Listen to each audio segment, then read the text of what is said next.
Thank you. We should get started.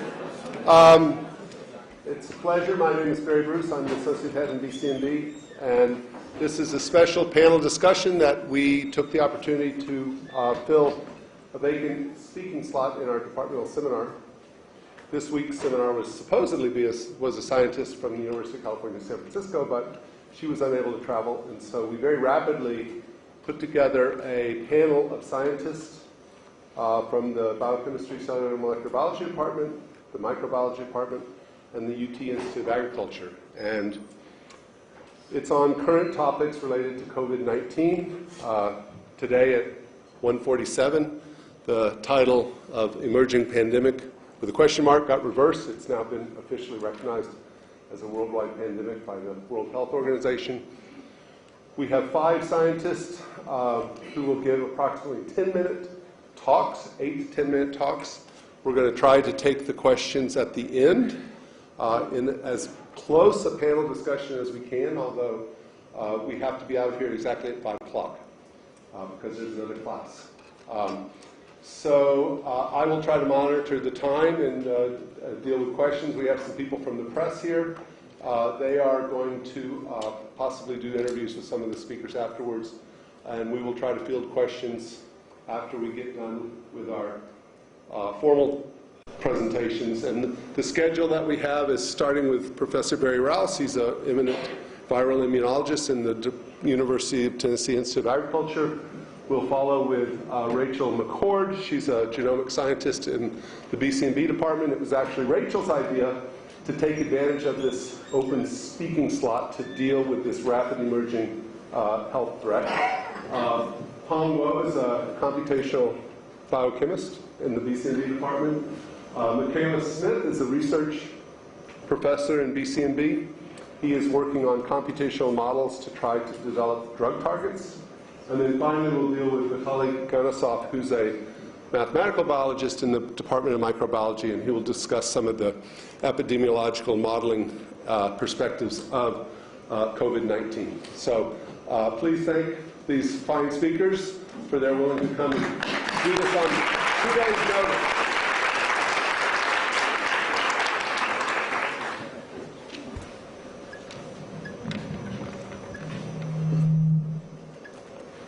Hi, it didn't go.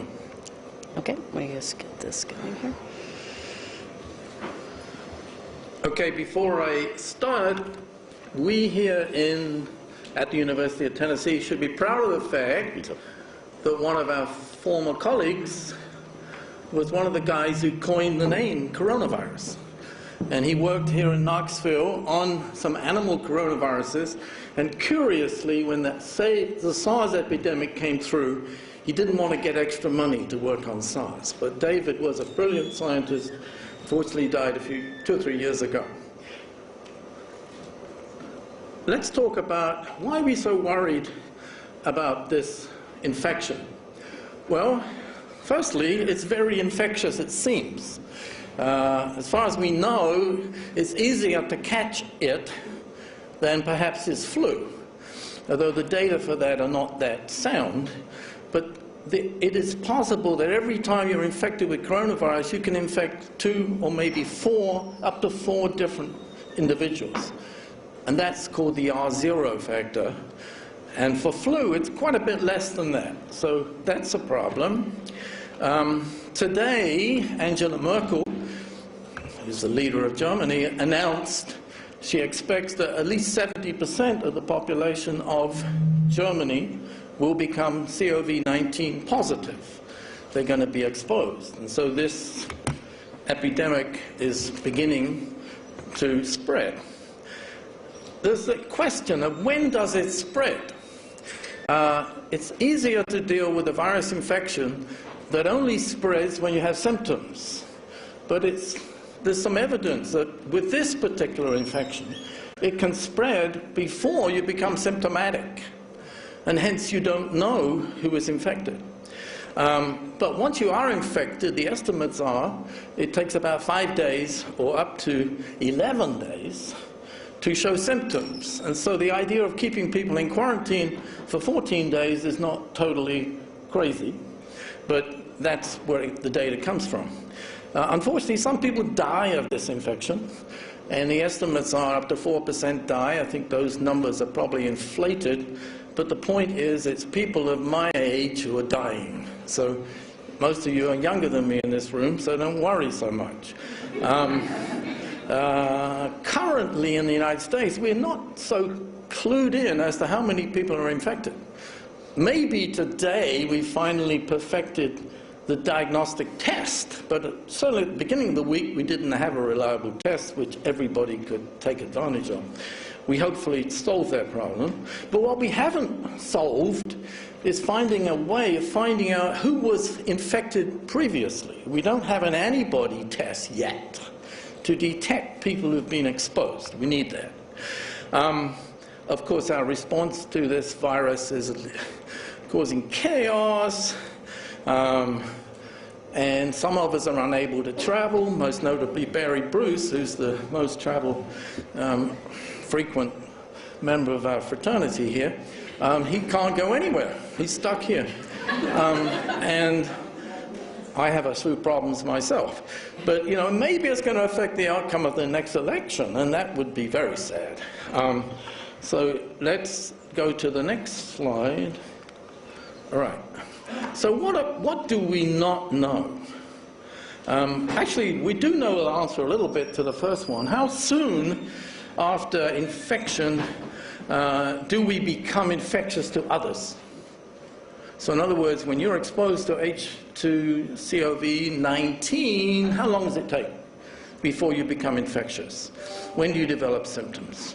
How long do you remain infectious? That's an important issue because we need to know how long to keep you in quarantine. Actually, there was some data discovered recently at CDC, which is yet to be published or made a noise about in the media, and that is these viruses can persist, some of them, as you'll see in a sec. And if they persist and are not relegated from the body, that brings an extra problem to have to deal with. Also, we don't know how long the virus can remain outside the body. Estimates are it may be a matter of minutes or hours, but there's a paper in the literature which shows that another coronavirus can last 9.2 days outside of the body if it's in serum or something like that. So we don't know that. Next. That didn't move it on, did it? Okay. Next unknowns are, can we make a vaccine? We should remind ourselves we've never had an effective vaccine against any coronavirus, all right, including human coronaviruses and animal coronaviruses. We have vaccines, as you'll see in my next slide, with some animal coronaviruses, but there's no evidence they really work. And so to have confidence in making a vaccine which works is not something I have. I don't think the vaccine will work. Do we generate, in fact, protective immunity after infection? We really don't know that. And can we measure levels of that protective immunity? So far, we can't. Can we trace who was infected in the past? So far, we can't do that. And more importantly, can we stop the emergence of similar such viruses in the future, which may emerge, and they will emerge almost certainly and probably come from a similar source, mainly bats, and should we respond in the same way? We must vehemently say the answer to that is no, because we're behaving crazily in response to this infection, in my opinion. All right, so just a sec. There's something missing. Where's my animal coronavirus? I have a slide. Oh, okay, here it is. Okay. What do we know about other coronaviruses? Well, many of our animal species friends have them. Cats have them, cattle have them, pigs have them. and they are major causes of disease. And we don't control them successfully with vaccines, because when the vaccines have been tested, they haven't really worked very well. Pigs we normally kill. Cattle we keep alive and try to avoid them getting infected. But the big bad guy are bats. Bats are infected with all kinds of coronaviruses. And if you go into a bat cave, you have a reasonable chance of catching a bat virus, which may be a coronavirus. There's all kinds of viruses there. In fact, 60 of our common viral pathogens originally came from bats. So when we became farmers, we got infected with a lot of viruses, many coming from bats. So bats are usually the source, and I think bats were the source of the coronavirus we're dealing with this time. However, we do have coronaviruses. In fact, they are responsible for about 30% of the common colds which we suffer. These don't cause major problems, but we don't have a vaccine against them, and they're part of the common cold syndrome. The last coronavirus coming along was SARS. Actually, there was another one called MERS. Both of these viruses kind of fizzled out eventually, and a lot of people made vaccines against them, but they couldn't get the drug industry to get interested in developing those vaccines because the virus had disappeared by the time they got the vaccine made. And so that was part of the history. I've already dealt with that one, so I must have skipped that slide. Okay, that explains it. All right. I'm old. I make mistakes. Okay. These are some of the suggestions I would like to subscribe to. Firstly, we're going to suffer a pandemic. Barry just announced we've already suffered it. And so it's coming. And what should we do about it? I think we're taking far too extreme measures right now, because you can't contain this infection in a democracy. And I think we're still a democracy. So we need to let it come and then try to diminish how rapidly it spreads. Sending Barry Bruce to a highly infected place and letting him return to UT would be an unsmart thing to do. And so we need to let it come and then let it gradually take over. And most of us, perhaps not me because I'm in that age group, will survive.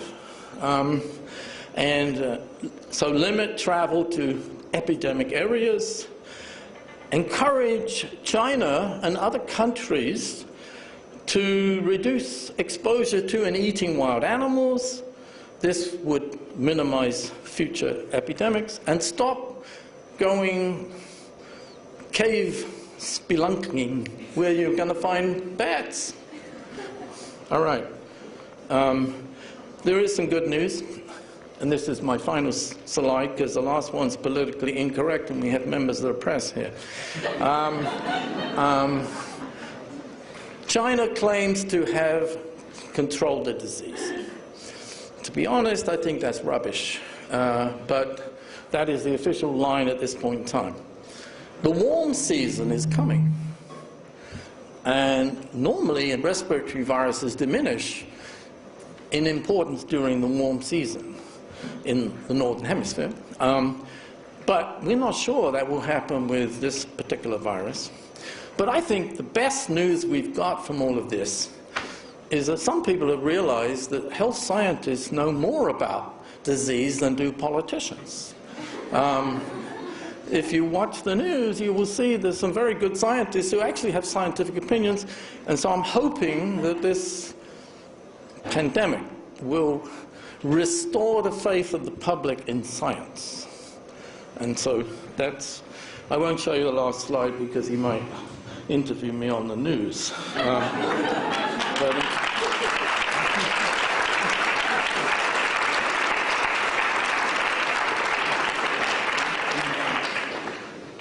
Okay, is that it?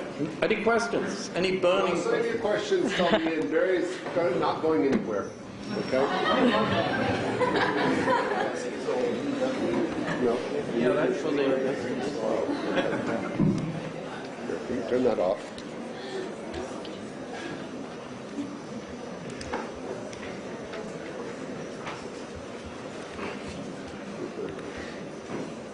Thank you, Barry, for a great introduction to the overall picture of the COVID-19 that we're dealing with.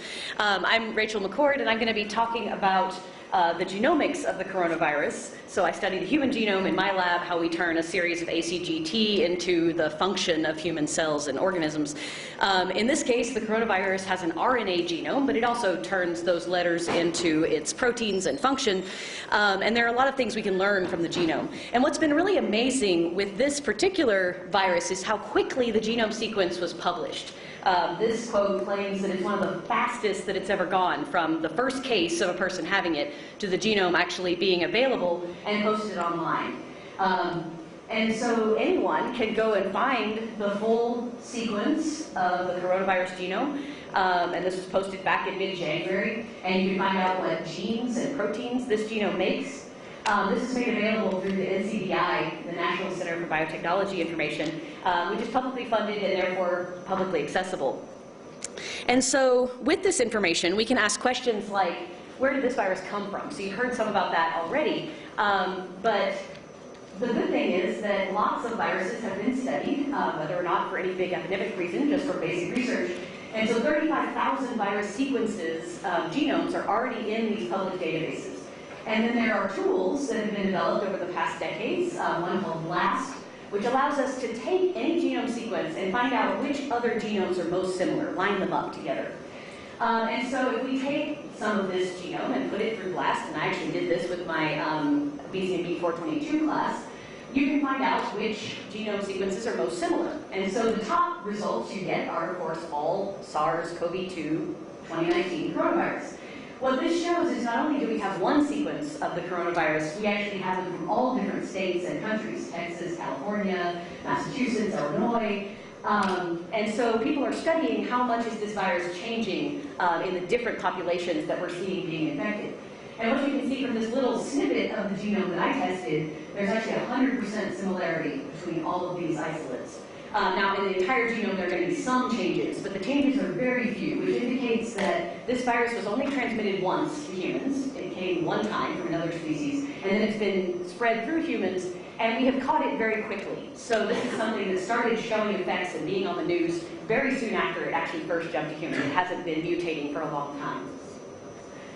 We can also then compare this virus to other viruses and build this kind of tree. This is from a nice website that's just been recently put out there called NextStrain, where you can see here's all of the coronaviruses from Wuhan and Japan and the USA, all very similar. And then the longer the branches are, the more distant these sequences are. And so as we heard, the very closest sequence is from bat. So the bat coronavirus matches really well with the human, with just a few changes here and there. And then we can also, and then we can notice that people have actually been talking about this for a while. So this idea of we should keep our contact with bats down and even monitor bat viruses was out there in 2015, saying maybe we should study these bat viruses and maybe we can predict the next big outbreak. Now, our technology was not there yet to say that this was coming, but that is an area of research that's going on. We can also see that this is the SARS coronavirus from 2003. And so you can see it belongs in a totally different tree than this coronavirus, indicating that these two are related, but they branched off from each other quite a long time ago. So it's not that this virus has evolved from the one in 2003, but they were separately developing in different animal hosts and then separately jumped to humans. But we can compare the sequence of the current coronavirus to this 2003 virus to find out whether drugs that were under development for that disease before it fizzled out might still be repurposed now. So you can see that a key protein, the spike protein from the 2003 SARS, is actually 76% similar to our current SARS coronavirus. And so maybe a drug that's in development against one might work now, and we may hear more about that or related ideas later. Now, sometimes people have taken this genome sequence and have developed conspiracy theories based on it. So I hope you haven't seen this, but you may have, that the coronavirus genome has pieces of HIV in it, and therefore maybe it was engineered in a lab. So this came from a paper that was posted on bioRxiv without peer review, which generally I think is a great thing for sharing information, but in this case it was dangerous, where they said there's uncanny similarity between some sequences in the coronavirus and some sequences in HIV. And they found 4 cases, and they said that this might therefore be intentional. And so, of course, Twitter went crazy, and people say, oh my goodness, this may be an engineered bioweapon. This person says, oh, I know they already found SARS in this, but now they found HIV. Of course, we know one problem is it's not that SARS was inserted. This is a related virus to SARS. Viruses change and mutate all the time without intervention from humans. And then some people who are trying to speculate about how probable this is and saying, well, 4 matches with HIV is probably not very probable. But we don't actually have to just guess. And we don't have to trust, they say here scientists might be scrambling to discredit this. We don't have to just trust what scientists say. Anyone could actually go and look this up. We can take this sequence that they said is similar to HIV, put it into BLAST, all freely available, and find out what are the biggest hits. Well, one of the best matches is actually from Aspergillus, which is not HIV. Another really good hit is actually from this species, Pogona viticeps, and that's not a household name around your house. I'll tell you that this is a bearded dragon. And so we can just as likely say that people are engineering bearded dragon sequences to go into this virus as HIV. And in fact, we can find out from these tools that you would expect 98 or 800 matches at this level of similarity just by chance. So the fact that this has this number of matches is really not significant. So no, this is not genetically engineered from HIV. Now maybe some similarities to different viruses could help us in developing drugs, but we have to actually do our science right before we can start concluding that.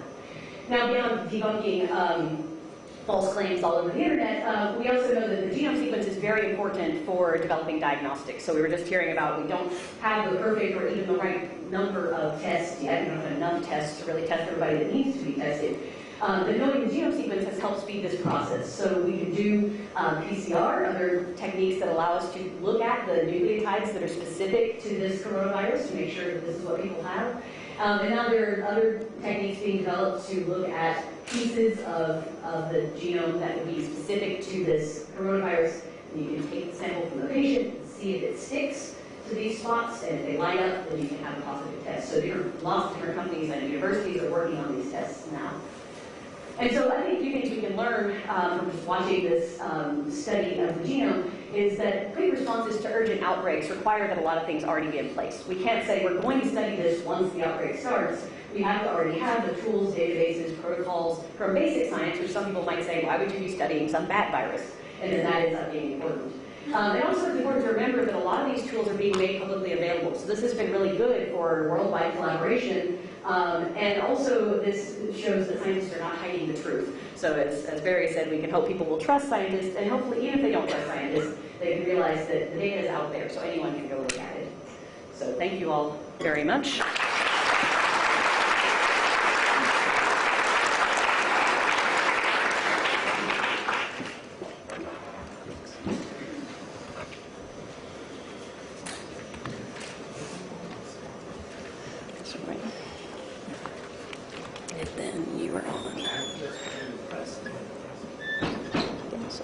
It's working now. This should work. Okay.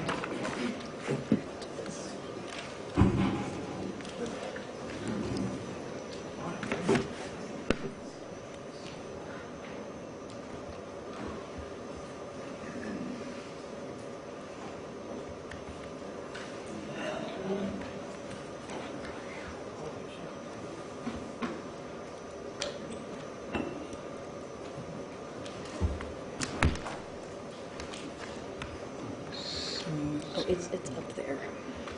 Okay, so you can start from the beginning. Let me cancel that one that's already up there. Oh, it already started. Yeah, I can get rid of that.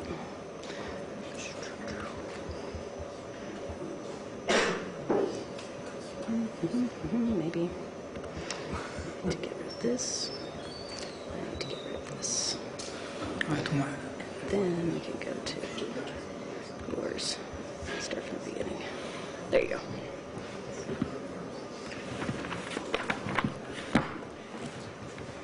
Okay.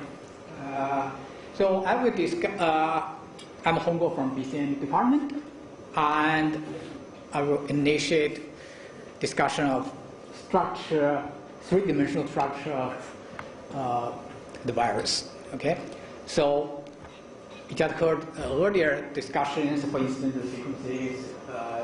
People discussed, but we are looking at the three-dimensional structure of the virus. And actually, I'm not expert in this field, and we had a journal club discussing structural biology 2 days ago. So one of the students over there, I gave a presentation about this virus. So we are 2 days ahead of you. So today I consider it like the extension and expansion of our journal club. So I basically show some structures which became available recently. And the good thing is we have many experts here, and we can discuss the topic later on during the panel discussion. Okay? So here, the viral particle, and you can see here there are some proteins here. And the proteins we are most interested in is spike protein, S here. Why? Because that protein, okay, is essential for the interaction between virus and the host receptor cell. And we can see here in this figure, here receptor, and you can see the S protein interact with the receptor, okay, and then get into the cell. And it has been identified ECE2 is the receptor for this virus.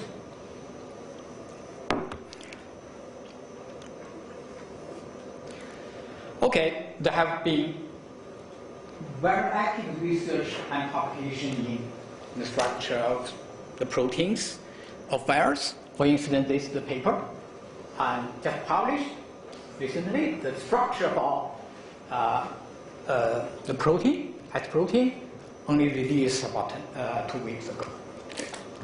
And one important thing now is structure biology has been developed very quickly. And I remember the first, in the case of SARS virus, and the protein, I think the structure was determined by Steve Harrison of Harvard in 2005, and that's 2.5 years after the outbreak of SARS. Okay, so nowadays it only took a couple of weeks. The structure already available, so it's much faster nowadays. And here is the sequence and the structure. The structure is the homotrimer, as you can see here, and this is the area which interacts with receptor protein. So you have here I only show one monomer in written diagram, and the 30 parts are the other 2 monomers. Okay. So you have the receptor binding domain, which we saw earlier, which interact with the receptor. And in their structure study, it also shows the movement of this receptor binding domain, color in green, okay, in different up and down position. And in this structure, and there are also the red parts are the unlinked glycolysis sites. Okay. So that's the structure published recently in Science. And also, and actually at the earlier talk we mentioned the SARS, and the structure is very close to the structure of SARS, and with only square deviation of 3.8 angstroms. So it means the structures are quite close. And also earlier we compared the sequence, which also is close, right? And in this paper, they also, so it's like a journal club, discuss papers, right? So they also determine the binding kinetics, and they show that the binding is much stronger. It's stronger than compared to SARS virus. Okay, so that's what they argue that. So this may be to the apparent ease with which this virus can spread from human to human. Okay, so that's a possibility, but there are other factors that may contribute. Okay, here is the schematic diagram. This is the ACE2 protein. Okay, that's the spike protein. And here is another structure paper for which the structure, identified structure, the probably not available in the protein structure data bank yet. So this the structure they determined it's similar. Okay, and so you can see the conclusion is quite similar. You have stronger binding with this new virus compared to SARS virus. So the smaller is stronger binding. Okay, it's dissociation constant. So this also, even if it's not as strong as earlier studies found, the conclusion is basically the same. So that's so another thing, as Rachel mentioned earlier, is we can access the paper nowadays much faster, right? Compared to in addition to the structure paper, or in case of SARS I mentioned, it took 2.5 years to get structure. Now it took 2 weeks to have a structure available. Okay, and also the paper, we can access the paper much faster, and especially in current situation, it's very useful. Okay, here is another structure, and the structure available today. Okay, it's just published. And you can see this is the structure. The difference between this structure and the earlier structure is they focused on ACE2 part and its binding to the receptor binding domain of a spike protein. Okay, so you can see that interaction here. And so this is another figure from their structure, which allows to look at in detail what kind of amino acid residues involved in interaction between the two receptor and the spike protein. Okay, give you the detailed information, and we can identify the residues which has been mutated from one to another, and also have a speculation what kind of effect it could have. Okay, so that's of course interpretation of structure data has to be very careful, right? Because the other factors could be involved as well. And here is another paper, and with one of the things we need to understand why this new virus can spread easily from human to human, right?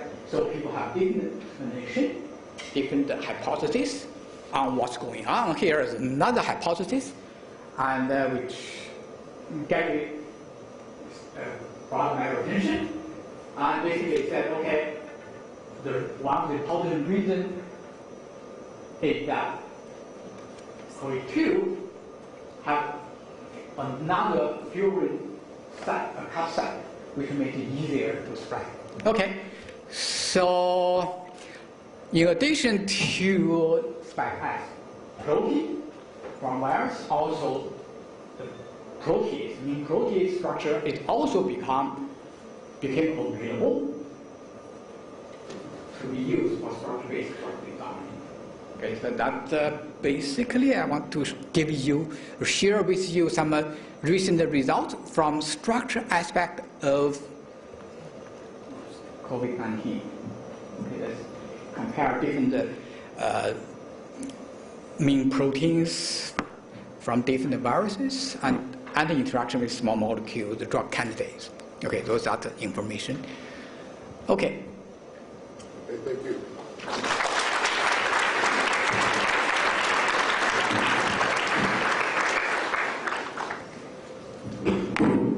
Turn off first.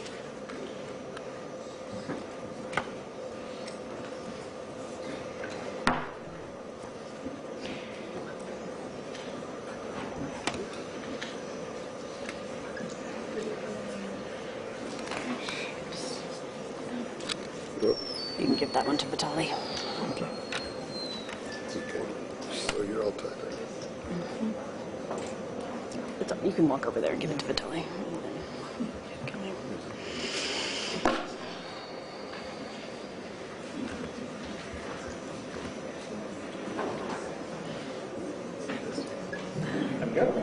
Yeah, you can give that to Vitali. All right. So I'm Nicholas Smith. I'm the guy who hijacked Summit for a while and started docking a bunch of drugs. So I'm going to quickly go over just some ideas behind drug repurposing for COVID-19. So why would you want to drug repurpose, and what would you actually need to do it? Well, let's see if I can write that. So you have to have known protein target.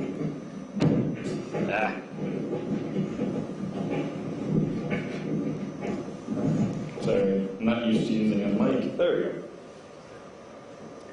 You have to have known protein targets and 3D structures. You have to have some method of doing high throughput screening. What I mean by that is you need to be able to check tons of different potential drugs very, very fast. And then you also have to have eventual experimental validation. Now, there's some benefits to this. The repurposing is actually kind of easy because you have a limited library to test. That's awesome. The ligands should be available. When I say ligands, it's just drug compounds. Fancy word for a drug compound. A lot of these ligands already have clinical safety data on them, which makes them awesome, because you can go, yes, that one, I already know how toxic that will be. If it works on this virus, great. I already know what my dosing needs to be. Or at least I have an idea what my dosing range should be. And synthesis and manufacturing should be well established at this point. It's a drug that's already available, it should be easy to get out to market. There's some problems, though, of course, is that you're doing a limited library. So if they don't have a known drug that will work, well, oops, gotta go pick a bigger library and start over again. And some of the compounds are not optimized they're not optimized for the target, period. So what will happen is you might get something that works, but it may not work as well as it could. So for a first pass, that's not bad, but if you actually want to make a drug in the end that will do something really useful, you have to go and do some more steps. Why you really want to do drug repurposing is this is fast. If you try to go from hit, so first find a compound that interacts with the protein target to a drug, 10 years. 10 to 15 years, and on the order of about tens, if not hundreds of millions of dollars, potentially $1 billion. That's a very long time when you have something that's pandemic running. That's not good. So what do you do with high throughput screening?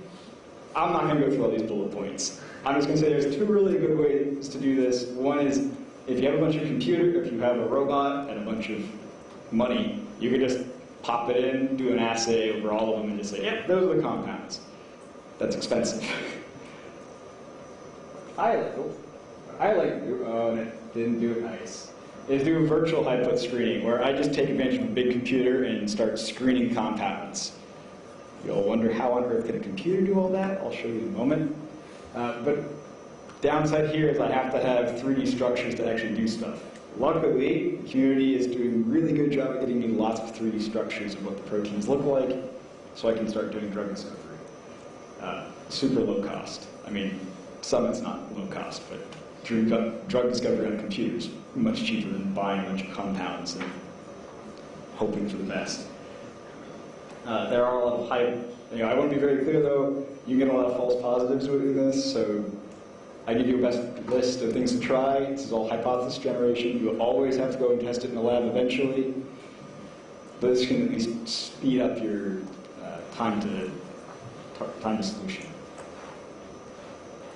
All right, so what does docking actually look like? Well, there you go. So that's what the computer, that's one of the things the computer is doing. There's two parts, and I'll talk about the second part in a moment. But you watch the little molecule comes down, finds a pocket, and sticks in the pocket. This is trivially parallel for a computer. You can just take millions of compounds, stick it on a computer, and screen all of them. And each calculation is independent, so this is really fast to do. There's a bunch of different methods. I'm not going to talk about those, but there's a bunch of different ways to do this. If you're interested in doing it, you can go and download the software. A lot of them are free. Vina, MPI, or Vina is what I use, Autodoc Vina, Doc. You can get this software run on your laptop. These are not super difficult to run. What's difficult to run is this part, ensemble docking. So proteins are not static things. They like to wiggle and jiggle. And when they wiggle and jiggle, the pockets change shape, and that means you have different things will fit in those pockets. Different compounds will stick. Some of them will stick better when the pocket is a certain shape, and you want to nail it that shape. You want to say, that's the one. That's the one I want to make sure I get a target. I want to drug it to. How do you get the? So what you do is you run simulations, very expensive simulations of the protein, and get all the different motions that can happen in the pockets. So you have a variety of pockets, and then you can dock against it. This has been done multiple times, a couple times by our group. I work with Jeremy Smith. His group's done this a lot, and he likes to say that for every single target he's used this method on, he's found at least one hit, whereas other people that don't do this will not find hits. So you at least have a high likelihood of finding something that will work. Well, it'll hit, which means it will at least interact. So actually, what does it look like in practice? So I'm going to go kind of general overview of what I did for the coronavirus here. It boils down to, you do a lot of modeling and simulation, then you do some compound identification, and then you pass it on to experimentalists to do drug development. In this case, it's drug repurposing and drug testing. Hong just said a lot about how to get structures, so I'm not going to sit on this too long, but there's a lot of different ways to do it. You can do homology modeling. This is great. We have all the gene sequence for the protein, or for the virus. Homology modeling is you take the genome sequences you take the gene sequence for a protein, and you go from sequence to structure. And you hope that the sequence is similar to some other protein you already know a structure for, and then you can map it on there and say, great.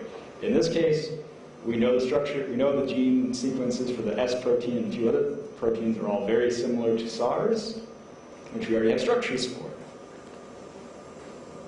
We also look for a number of other proteins that the virus makes. So this one up here is of a enzyme the that the virus likes to have, and it's a homology model.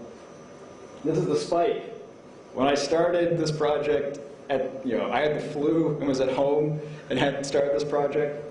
There was no model. There was no experimental data on the spike looked like, so I did a homology model based on another homology model that someone else did. This is now the actual model, or the actual experimental result, and the homology model got really lucky. It lined up almost perfectly, which was awesome. And then this is X-ray crystallography can also be used. And there's been a lot of new structures being deposited in the PDB databank. So PDB is the protein databank. It's an open resource. You can just go look up PDB databank and you can find all the structures of tons of different proteins. What I'm focusing on is a spike. As we already talked about, the spike is the initial site. It's what makes it all happen. If you can block the spike from making contact, you would be in great shape to maybe limiting the progression of the disease. So here's what does that actually look like. So again, I did a homology model of the spike, and I did the homology model in the complex with ACE2. So ACE2 is the cyan color, the yellow is the interface, and then this purple is the spike protein, the receptor binding part. This is another section of it. This is the interface, and then this highlighted blob, that's what those are residues that are very close, or amino acids are very close to each other. And you see there's pockets there. And And what happens is I run simulations, and I watch how that pocket changes. And so each time it changes, I now have, there's a new structure. Look, it got a little bit bigger. I can now try to fit something else in there. And what happens is when you fit it in, you can find a drug that already works for something else, fits in the pocket really well. Another nice thing is you can take out the ACE2, redock it, and try to find things that will just block it from the get-go, and that's what the bottom one is. What you do next is, well, we have a lot of, the nice thing with the virus is there's not that many proteins in the virus. There's like on the order of 20-something. So we can simulate all of them, we'll do the whole proteome, simulate all of them, and target all of them. You only have to get one of them to be blocked to mess up the virus behavior. So that's what I'm working on. And then I have experimental collaborators at UTHSC that are going to actually test what I have found so far. And I'm revising the model as I go. Thank you.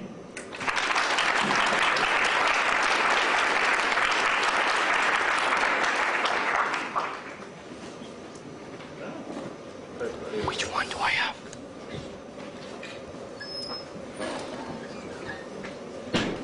Minus this one? You have 3? Yep. here is yours. This one? Mm-hmm. Oh.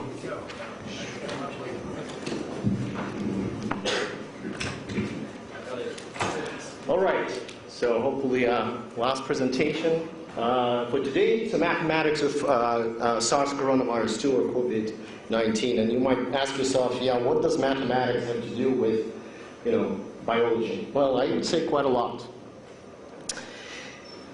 It's actually, in order for us to really understand impact in this particular case of infectious disease, we actually have to use mathematics. Even starting with the basic idea of, say, testing, what's the fatality rate of that virus in different age groups, and is it changing? Is it statistically different between, say, elderly and young individuals? You need to use the stats, right? Modeling and mathematical analysis can be used to estimate some very basic parameters that you might be interested in. For example, the question, what is the growth rate, or how quickly is an epidemic growing in a particular population or in a country, or what is so-called basic reproductive number, or the average number of individuals one individual when put in a fully susceptible population would infect. And we've heard already that this number probably around 2 to 3 for this particular virus. You can't just look at the data and say, oh, that's what it is. You actually have to process the data, and you have to use mathematical tools to do so, to estimate these parameters.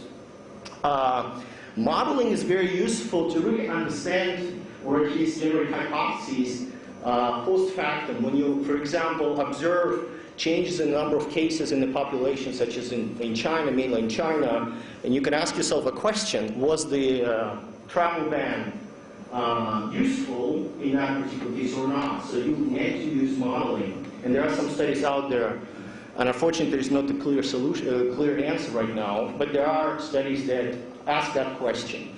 Finally, you can use models to actually predict. So mathematics and mathematical modeling you can use to predict what is a potential impact of intervention on, say, disease spread. So if we do have a vaccine, how efficient the vaccine should be, who should be vaccinated. If we do have a treatment, who should be getting that treatment, and especially if it's limited in supply. So mathematical modeling can be a very useful tool to address the kind of these what-if questions.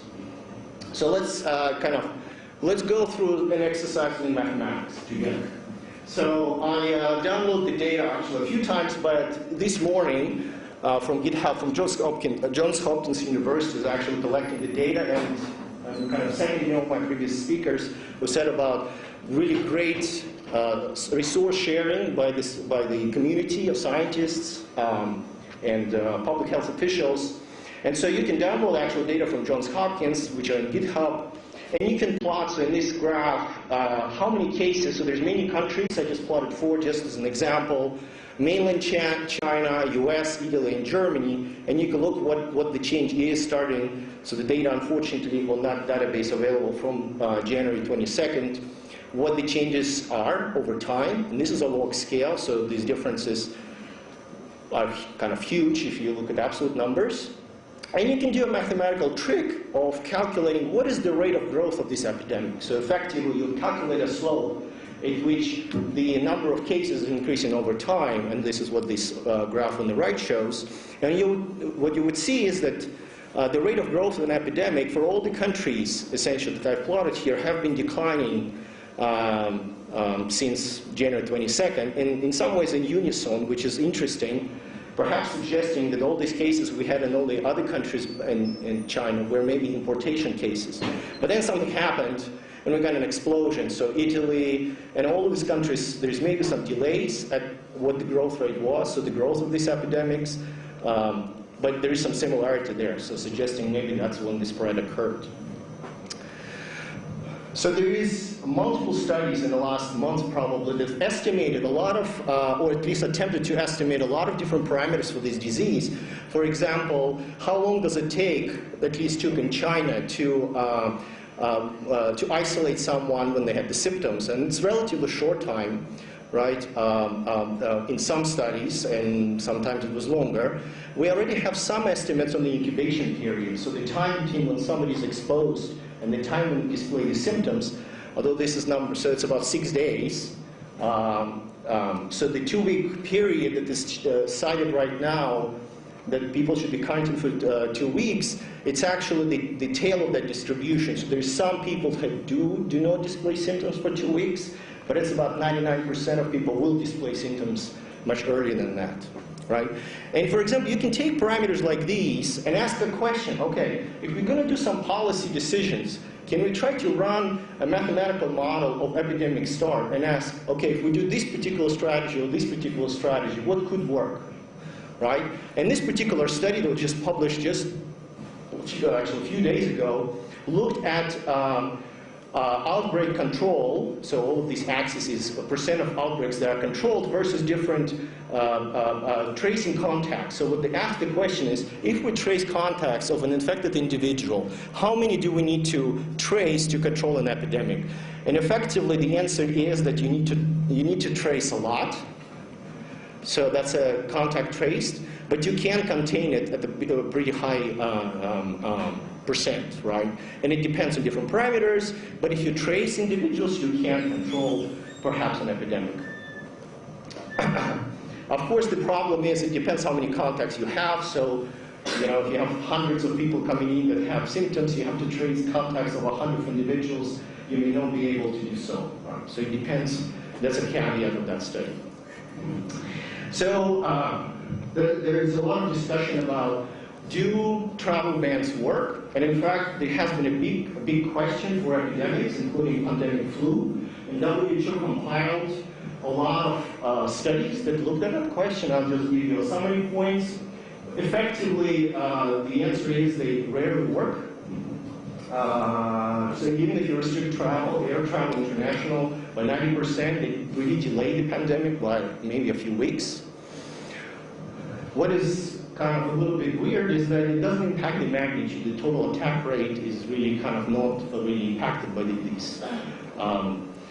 The problem sometimes, at least for flu, is that if you delay this pandemic flu, that may actually influence the seasonal flu.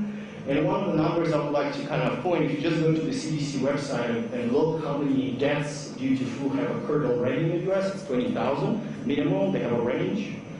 And I actually wonder why we have no discussion about interaction between coronavirus and flu. Is there any co-infections happening? What do we know about that? So for some reason there's no discussion, and I think this should be maybe a priority as well to think about that. So I'll miss.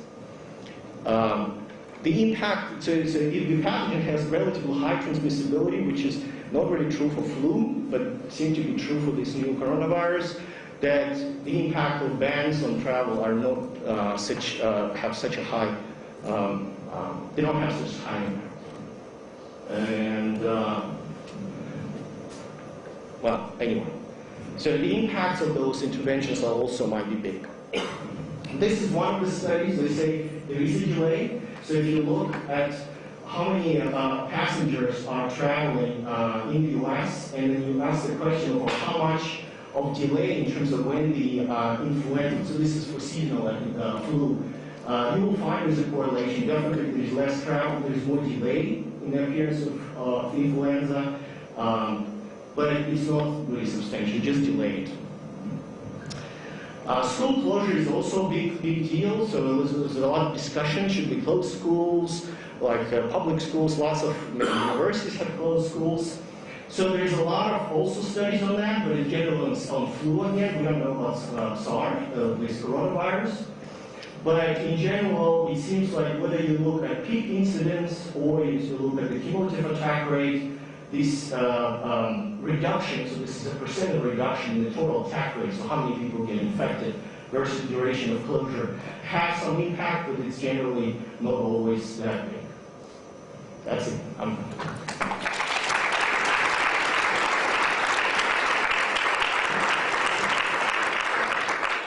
Okay, so we have about 25 minutes before we have to clear the room for the next class. I suggest we have questions and answer sessions. If you can direct your question to one of the 5 panelists, that would help. If you don't, maybe they will all volunteer their perspective. So, you're going to have to speak loud. I know some of you. Last summer, I noticed that a lot of these policy changes delay the peak, but what can we do to mitigate the rate? So I know one of the problems is that hospitals get flooded and overwhelmed. What policy change do you think would be possible to delay the peak most? Or is it more on an individual basis that we have to take precautions, less travel, less went out? Yeah. Could you repeat that question? I think the question is what can we do to reduce the peak incidence, right? And I think, I don't know. Obviously, if we try to prevent contacts and wash hands and do other precautions, we might, but I think it's very difficult to say exactly which strands will do it or not. I don't think I have an answer for you like, oh, if you do that, I guarantee there's going to be an extended, but not the high peak at the moment. I don't say that. Liz, did you have a question? Yeah, so I have a question regarding application of resources being repurposed. So what is the percent success like in terms of using this technique or looking at other infectious agents or other diseases and actually coming up with a new treatment strategy? So I know that about 10–15% of new drugs tend to come out of a structure-based discovery approach. I've not seen much on drug repurposing, primarily because drug companies don't like doing drug repurposing. Right, once you have a drug, you've got a drug for one thing, because that's what's patentable. So I'm not entirely sure. Let me answer. Can I follow up on that? We've never had an effective drug against a coronavirus. However, Gilead, who make the drugs for hepatitis C and HIV, have a couple of drugs which are off patent, unfortunately for them, and they are in the current process of retesting those drugs, this repurposing. And I did buy some Gilead shares because they well work. But the history of antiviral drugs, and unfortunately I had it in a slide, but I forgot to mention it, has not been a good one, except for hepatitis C and HIV. Nathan? Yeah, my question is actually to you as well. Following up on Dr. Frozo's question, have you had any success in the concept of you pursuing? So we just bought the compounds, and we're testing them now, but we don't know what the results are yet. Yes, in the front. How do wet markets in China and wildlife farming overall contribute to the spread of diseases like this in development? Problem probably very successfully. They eat almost anything in certain parts of China. And that's how SARS emerged, from bats to civics to humans. And I think it's a real problem. And I think the Chinese government, in fairness, have tried to ban the eating of wildlife. And we need to do the same in Africa, because that's how Ebola jumped. So it's not just Chinese. It's a major problem. And the problem is we're also interconnected, so these problems get around. In Russia. As Rachel mentioned, that the 2003 SARS virus is very similar to the one right now. So where the effective drugs developed, how similar are the spike proteins of the both viruses?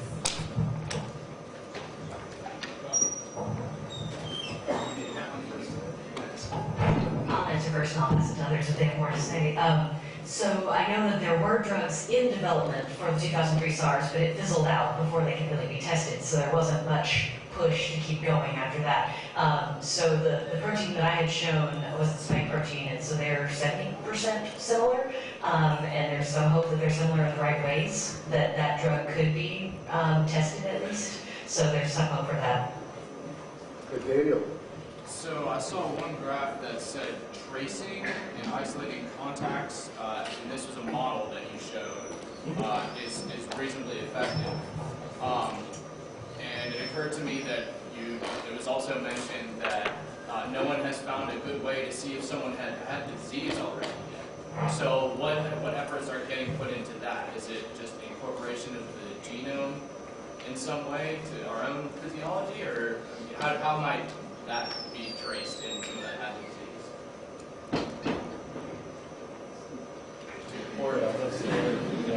That's a question for you. Yeah, I'm not sure. Or to Dr. McCord.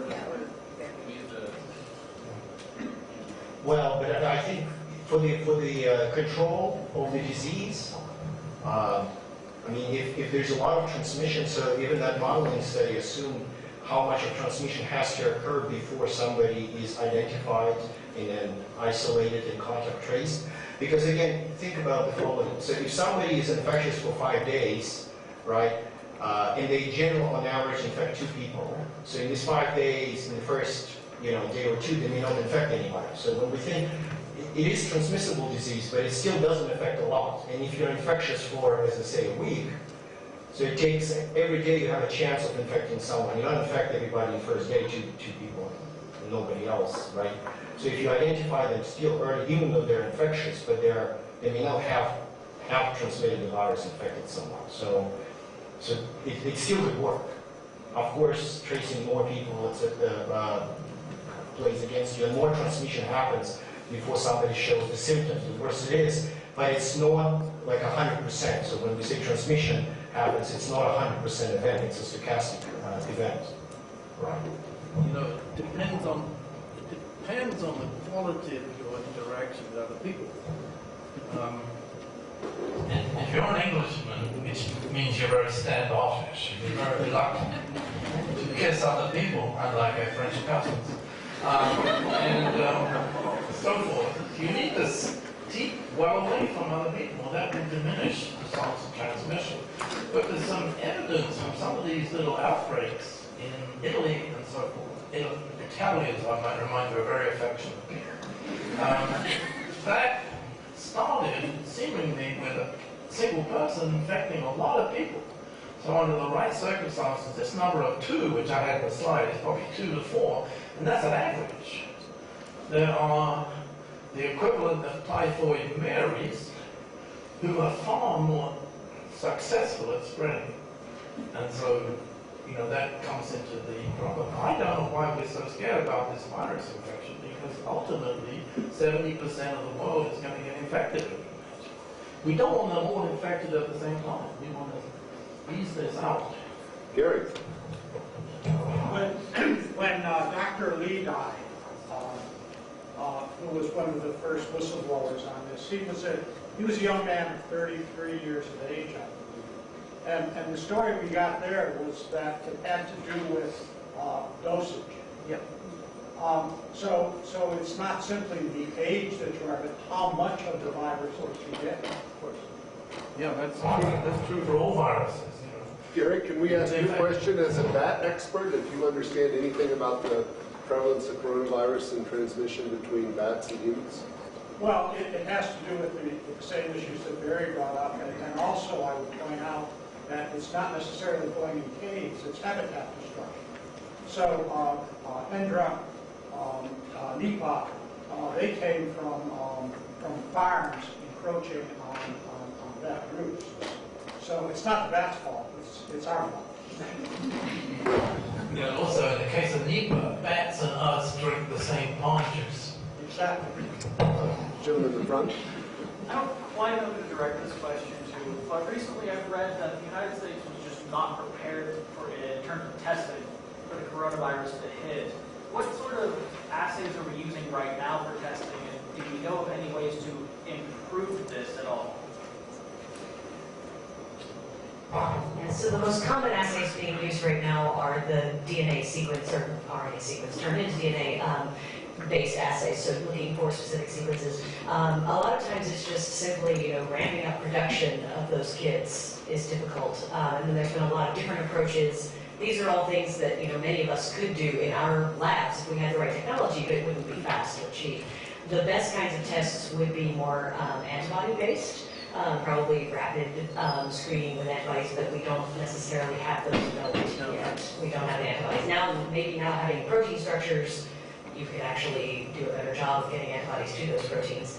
And then there's also the problem of getting enough of the viral genome out of a person to make sure that you can actually get a reliable test. Third grade, yes. So we've shown how effective as a race, like how well prepared we were for something like this by how we reacted to it. So who's to say that the next viral outbreak couldn't possibly be the last? Should we react to it the way this one reacted to this one? Absolutely not.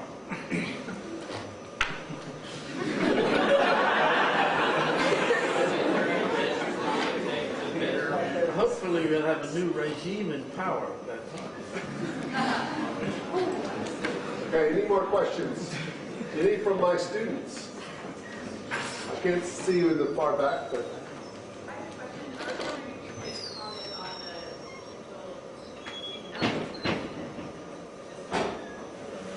Couldn't quite hear you. Say it a little bit louder. Oh, I was wondering if you could comment on the seasonality of this pandemic.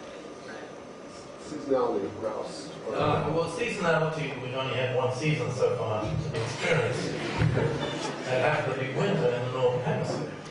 And one of my slides said maybe it's going to disappear in spring as it gets warm. In fact, our president mentioned that, and it's not totally stupid. Flu does tend to disappear as the weather gets warmer, but we're not sure if that will happen with this virus. And it has affected the southern hemisphere where you may realize it's actually summer.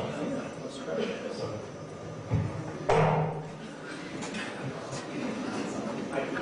Yes. I'm not sure who to direct this to, but do you think the United States will follow suit as China and Italy have done and institute a national quarantine? Quarantine. Do they have to go on national quarantine?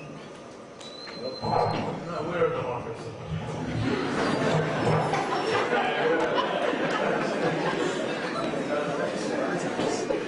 In the back there.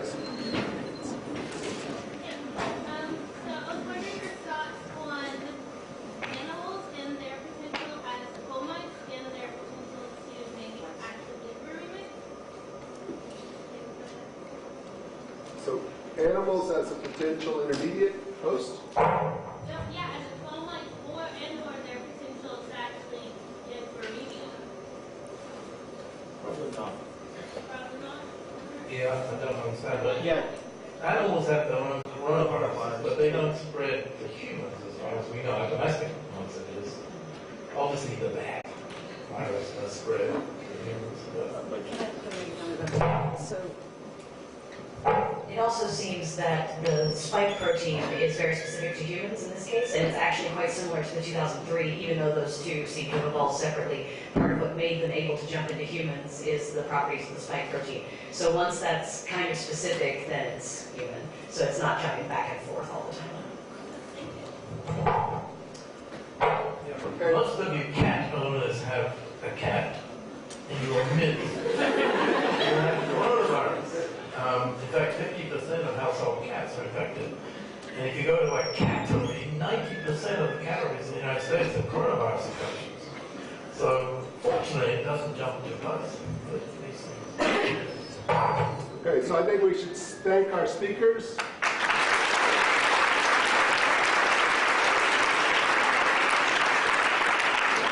We'll be here for a few moments if you want to ask some questions. Please clean up after yourself in front of